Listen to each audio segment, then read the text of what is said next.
Vyasam tapotyayam udirayet nashta prayeshu abhadreshu nityam bhagavata sevaya bhagavate uttama shloke bhakti bhavati neshtiki Om Ajnana Timirandasya Jnananjana Shalakaya Chakshuranmilitam Yena Tasmai Shri Gurave Namaha Sri Caitanya Manopistam Sthapitam Yena Bhutale Swayam Rupa Kadamayam Dadanti Swapadantikam Vandeham Shri Guru Shri Yuta Padakamalam Shri Gurun Vaishnavamscha Shri Rupam Sagrajatam Sahagana Vitam Tam Sajivam Sadvaitam Savadutam Parijana Sahitam Krishna Chaitanya Devi Shri Radha Krishna Padam Sahagana Lalita Shri Vishakam Vitamscha Hey Krishna Karuna Sindhu Dinabhanto Jagatpate Gopesha Gopika Kanta Radha Kanta Namastute Tapti Kanchana Gaurangi Radhe Vrindavaneshwari Vrishabhanu Sute Devi Pranamami Hari Priya Nama Om Vishnu Padaya Krishna Prishtaya Bhutale Srimate Bhaktivedanta Swami Iti Namane Namaste Saraswati Devi Gauravani Pracharine Nirviseshasha Shunyavadi Paschatya Shatani Panchakalpa Tarubhyascha Kripa Sindhu Vaevacha Patitanam Pavanebhyo Vaishnavebhyo Namo Namaha Jai Sri Krishna Chaitanya Prabhu Nityananda Shri Advaita Gadadhara Shri Vasadi Gaura Bhakta Hare Krishna Krishna Krishna Hare Hare Hare Rama Rama Rama Hare Hare. We continue reading from Srimad Bhagavatam Canto 3, Chapter 12, Text 3. So, Trishva Papi Yasim Srishtim Natmanam Bhav Amanyata Bhagavad Dhyana Putena Manasha Manasanyam Tato Asrajat. Seeing such a misleading creation as a sinful task, Brahma did not feel much pleasure in his activity, and therefore he purified himself by meditation on the personality of Godhead. Then he began another term of creation. So yesterday we read how he created those nations, forgetfulness of Krishna, all those things. So although he created the different influences of nations, Lord Brahma was not satisfied in performing such a thankless task, but he had to do it because most of the conditioned souls wanted it to be so. So we can see it's our desire to forget Krishna. That's the reason this whole creation is made in such a way to help us forget Krishna, because that's our desire. We say, oh, I'm God, I'm Krishna, I'm the one who's the most attractive. I'm the one who's the owner of everything. I'm the controller. So then that means we want to forget God. So then Krishna makes this arrangement. Lord Krishna says in Bhagavad Gita 15.15 that he's present in everyone's heart and is helping everyone to either remember or forget. So the Paramatma in our heart, Sarvasya Chaham Hridi Sanivishto, Smritir Jnanam Apohanam Cha, that he says that he's the one who's giving us remembrance, knowledge, and forgetfulness. So everything boils to our desire. We want to continue to stay, to think we are God. Then we will continue to live in this material world. But if we can change our desire, try to understand our position as we are reading in the Bhagavatam. Oh, I'm not God actually. I didn't create all this. I didn't create that, okay, one atom from one here to here should take so much time to go. I didn't say that, okay, the sun should travel so much distance and that will be one day. So if we can understand our position and the position of God, then we can give up our desire to be the controller, because then we'll realize, oh, I'm not actually the controller. Then we can surrender to Krishna. Oh, my Lord is so great. I'm not able to do anything, but he can do all these things. So then what's my duty? My duty is to surrender to him. So what I have to do? I have to hear and chant. I continue to hear and chant. The question may be raised why the Lord, who is all merciful, helps one to remember and another to forget. Actually, his mercy is not exhibited in partiality towards one and enmity towards another. The living entity, as part and parcel of the Lord, is partially independent because he partially possesses all the qualities of the Lord. Anyone who has some independence may sometimes misuse it due to ignorance. When the living entity prefers to misuse his independence and glide down towards nations, the all-merciful Lord, first of all, tries to protect him from the trap. But when the living entity persists in gliding down to hell, the Lord helps him to forget his real position. The Lord helps the falling living entity glide down to the lowest point, just to give him the chance to see if he's happy by misusing his independence. So we are all trying to be here, Krishna. Krishna is giving us an opportunity that we can pretend to be Krishna. Like a child, a small child, he sees his father driving the car. So he says, I want to drive. So the father keeps the child on the lap. And then the child is thinking, yeah, I'm driving the car, But actually, who's driving? It's the father who's driving. So Krishna, he's the one who's he's the one who's the controller. But just for us, because it's our desire, we have that independent will. And because we insist, no, I want to do it. So he says, okay, do it. And then we are saying, oh, am I happy or no? Am I truly happy? Or is it just one desire after another? Almost all the conditioned souls who are rotting in the material world are misusing their independence. And therefore 5 kinds of nations are imposed upon them. So we are misusing our independence. How we are misusing our independence? We have this our choice that should I be situated in my true position, that I am an eternal part and parcel of God, or should I pretend that I'm God? The choice is ours.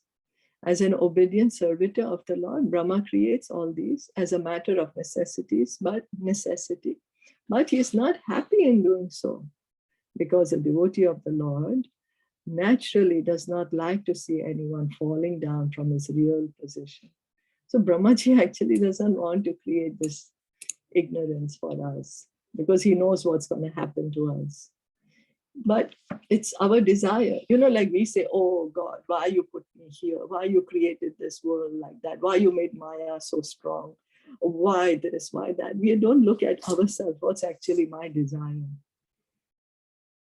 It's all our desire. Actually. Persons who do not care for the path of realization get full facilities from the Lord for executing their proclivities to the fullest extent, and Brahma helps in that procedure without fail. Any comments or questions or anything to add?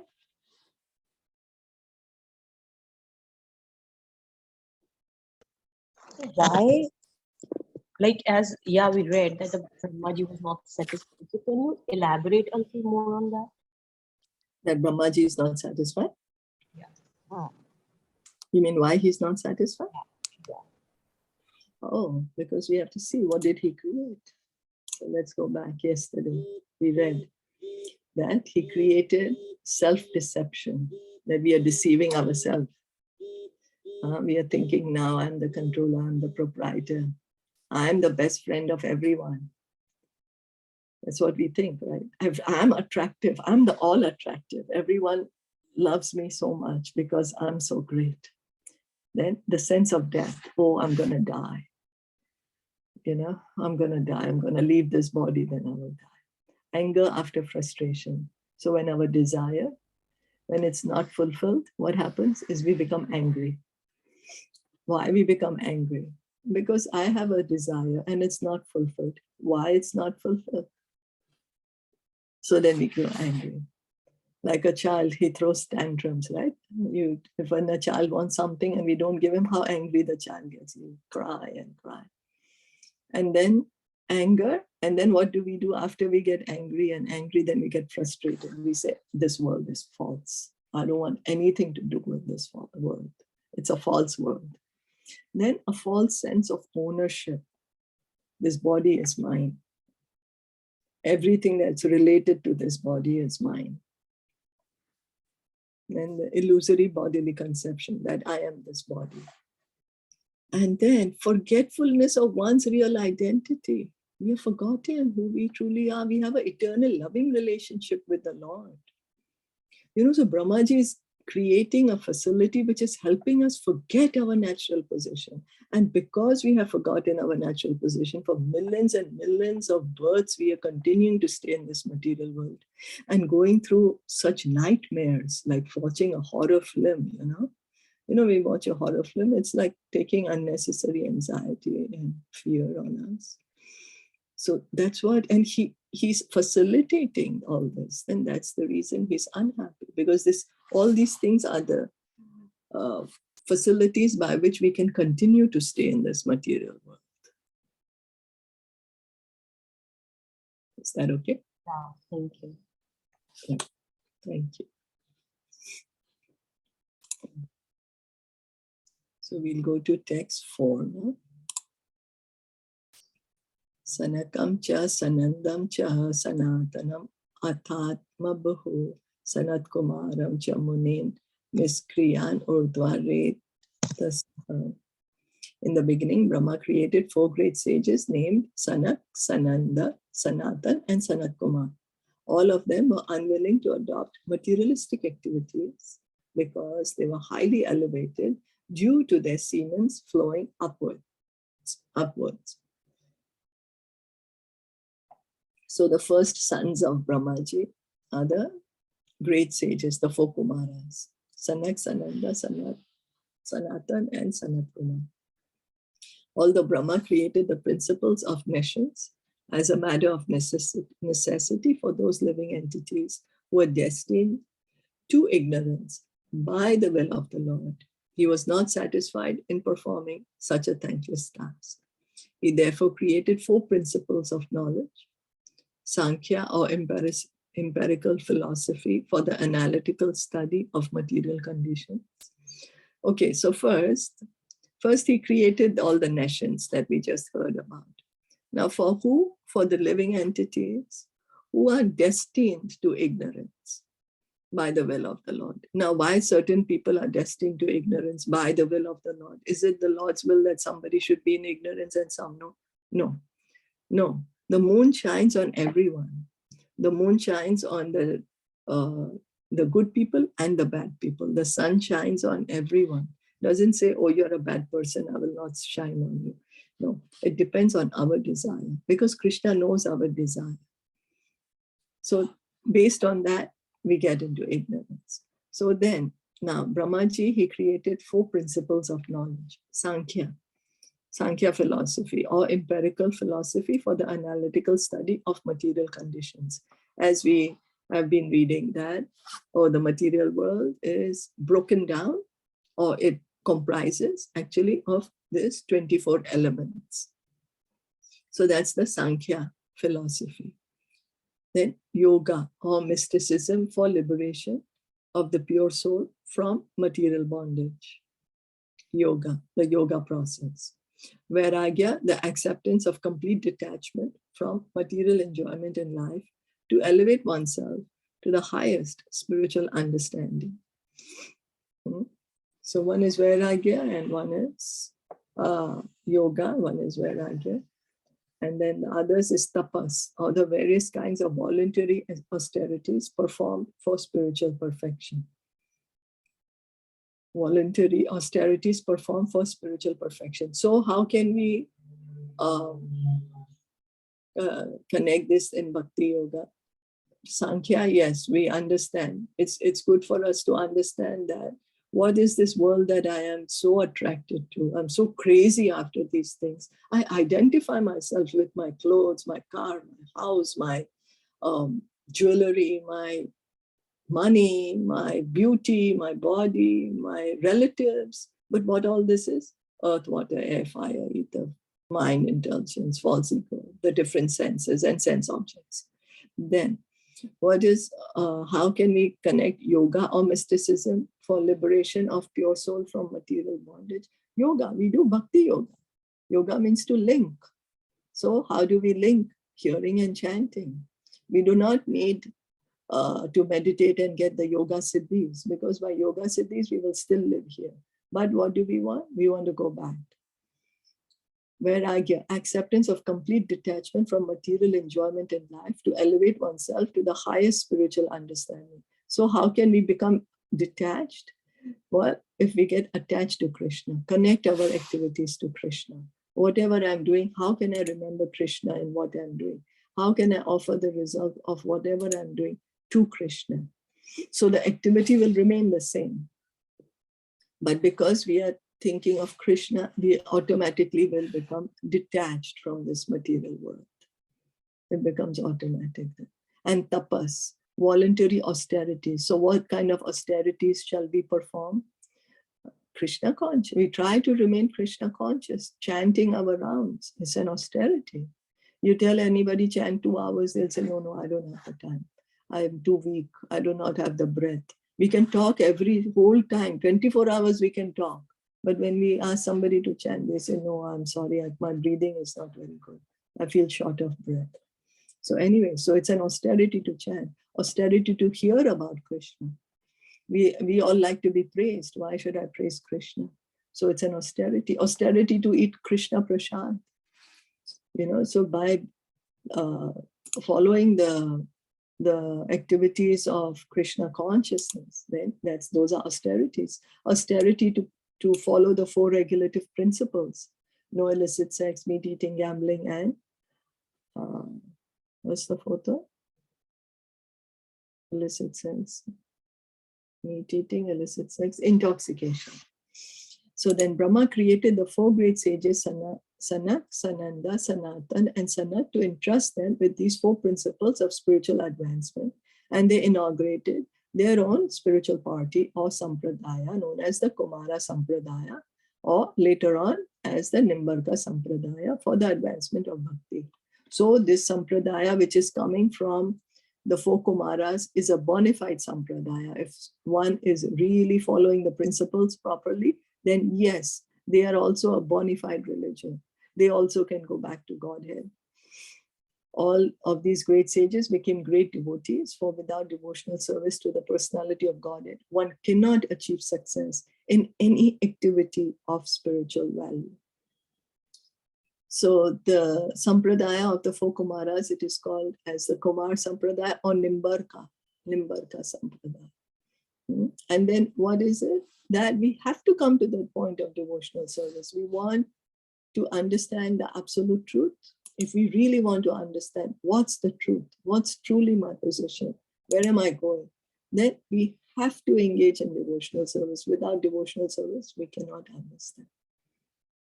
So it's our choice. We want to take up devotional service in this life, or we want to wait for another future life. That choice is ours. But then in future life, we don't know where would we be. So we should try to take it up with full determination and faith in this life. Is that okay? So by following these 4 principles of knowledge, it will lead you to bhakti, devotional service. Does it mean that? So what he created 4 principles of knowledge. So I was just trying to connect these, how we can connect these to bhakti. So we should follow, right? This 4. Yeah. In the sense, see, for example, when we do bhakti, Gyan and Vairagya automatically come. We do not need to separately do it. You see, what happens is we just do bhakti. Of course, we have to do austerity. It's saying austerity, right? So we have to do austerity. Now, what's the austerity we do? We chant our rounds, Yeah. and 16 rounds. We hear about Krishna, follow yeah. Ekadashi, Janmashtami. All these are austerities. Then what will happen? Automatically we will get detached. Vairagya will come to us. We will get Vairagya. And then we will get this yoga. We will automatically understand our situation. Yeah, get connected to. Get connected. Yeah. Okay. Mm. And then the knowledge also comes. Right? Knowledge, yeah. Okay. Yeah. Gyan and Vairagya follow bhakti. Right. They are the sons of bhakti, they say. Bhakti Devi's sons. Right. You know, because true knowledge comes only when we are engaging in bhakti. What's the true knowledge? Who am I truly? We have an identity. That is knowledge. So we continue doing follow the principles of bhakti yoga.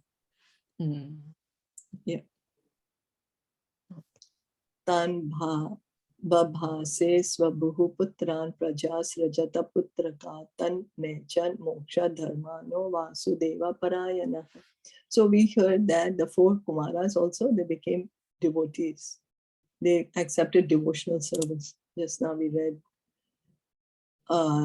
They became great devotees, for without devotional service, one cannot achieve success in any activity of spiritual value.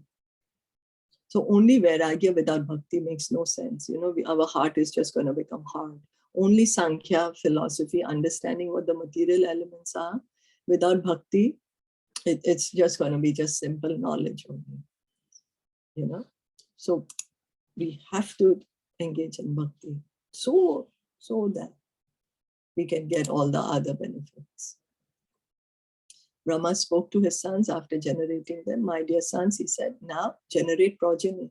But due to their being attached to Vasudeva, the Supreme Personality of Godhead, they aimed at liberation, and therefore they expressed their unwillingness. So because it is Brahma's duty to populate the universe, right? He's the only person. And he has to bring all the living entities, give them forms, shapes. So he created the 4 Kumaras. And he said, okay, now you all create the population. They said, sorry, we are just not interested in these things. The 4 sons of Brahma, the Kumaras, declined to become family men, even on the request of their great father Brahma. Those who are serious about gaining release from material bondage should not be entangled in the false relationship of family bondage. Oh, what to do? But we are already in the family bondage. So shall I give it up? No, whatever position we are in, we engage bhakti from that point. You know, we do not have to give up our families if we are already married. But if we are not, we can consider. Okay. People may ask how the Kumaras could refuse the orders of Brahma, who was their father and above all the creator of the universe. The reply is that one who is Vasudev Parayana, or seriously engaged in the devotional service of the personality of God and Vasudeva, need not care for any other obligation. So one who is seriously engaged means not just, we can't use devotional service as an excuse not to do our other duties. Oh, I'm engaging in bhakti, so I cannot do this for you, I cannot do that for you. If we are just using it an excuse to shun our responsibilities. No. But one who is seriously engaged in bhakti, for him there is no obligation. You know, or so like I might suppose, for example, using excuse, oh, I'm chanting my rounds today, so then I cannot cook food for you because I'm chanting. No, but then, you know, then we shouldn't, then that's like using an excuse, right? So it is enjoined in the Bhagavatam 11.5.41, Devarashi Bhutapta Nirnam Pitranam Na Kinkaro Nayam Rinicha Rajan Sarvatmanaya Sharanam Sharanyam Gato Mukundam Parihritya Kartam. Anyone who has completely given up all worldly relationships and has taken absolute shelter of the lotus feet of the Lord, who gives us salvation, and who alone is fit to be taken shelter of, is no longer a debtor or servant of anyone, including the demigods, forefathers, sages, other living entities, relatives, and members of human society. Thus, there was nothing wrong in the acts of the Kumaras when they refused their great father's request that they become family men.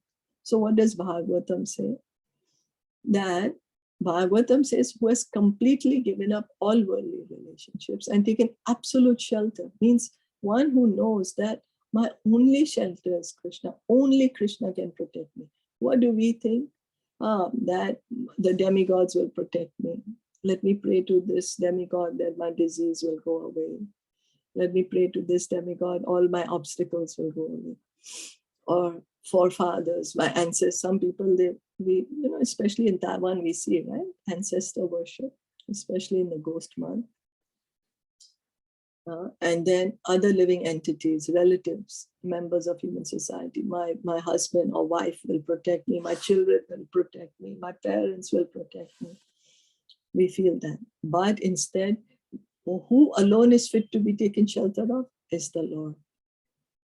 We should take complete shelter of Krishna because he's the only one who's fit to be taken shelter of. That's what Bhagavatam is saying. And in that such a stage, when we come to that stage, then we do not have any, we are not indebted to anyone. Otherwise, we are indebted to the demigods. They're providing for us. To our forefathers, they allow us to be born in that family. And we are interdependent, our family members. We can see it's like a give and take relationship. So instead, now how each 33 crore demigods, if we have to separately worship to try to give up our debt to 33 crore demigods, where will we reach? So it's better to take shelter of Krishna. Then all our debts are finished. Take complete shelter of him because he's the only shelter actually. Like Draupadi, she was going to everyone in the Asat Sabha. In that assembly, she went to everyone, Dhritarashtra, Bhishma, Dronacharya. There's so many great people were there. She went to her husbands. Nobody helped her. Nobody. But who saved her? Only Krishna. So we think my husband or my wife or my children or this one or that one will save me. But only Krishna can actually save us. True. Very true. So with faith, we should take up this chanting process, the hearing of Bhagavatam. Krishna, Avashya Rakshime Krishna. Krishna, you will protect me. Let me do my chanting properly. This is Krishna himself. Lord Caitanya gave us Krishna. We are not able to understand the value. Like giving a valuable jewel to a monkey. What will a monkey do? Think, I don't know what is this jewel. That's how we are behaving. We have been given this Harinam. This is Krishna himself. So we should take up the process of hearing and chanting with faith, with great gratitude that we have been given this gift. Because we have been given this gift for free, we don't take, we think it's not very good, not very valuable. Or I didn't have to work very hard to get it. I just heard somebody was telling me, chant Hare Krishna. Oh, that's all I have to chant and I will get the highest perfection just by chanting Hare Krishna, just by hearing Bhagavatam, hearing Bhagavad Gita, reading from it, I'll get the greatest perfection. Yes. So it's Lord Chaitanya's mercy and we should accept this mercy with gratitude and with determination. So we'll stop here for today. Any questions or comments? And we are so complicated that we are not ready to accept the easy things in life. We always doubt the easy things. कि ऐसा कैसे हो सकता है? सिर्फ नाम लेके कैसे मिल सकते हैं? I think ये तो कुछ गड़बड़ है. सिर्फ प्रसाद खा के आप कैसे प्यूरिफाई हो सकते हो? नहीं, वो तो मैं रोज बनाती हूँ और ऑफर करते हैं, लेकिन हमें वही फेथ नहीं है.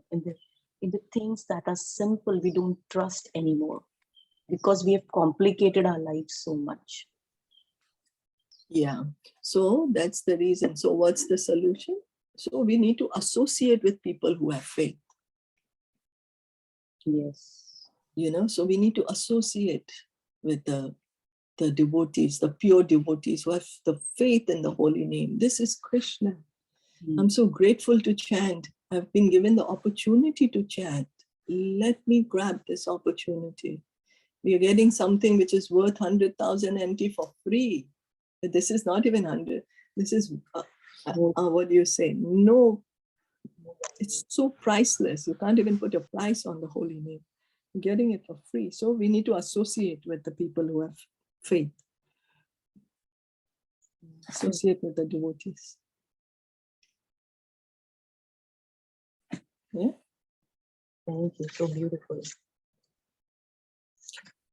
So thank you so much, everyone, for joining in today. Thank you for your participation. Thank you. Srimad Bhagavatam ki jai, Shilpa Prabhupada ki jai, Gaura Premanande, Hari Hari Bol, Hare Krishna.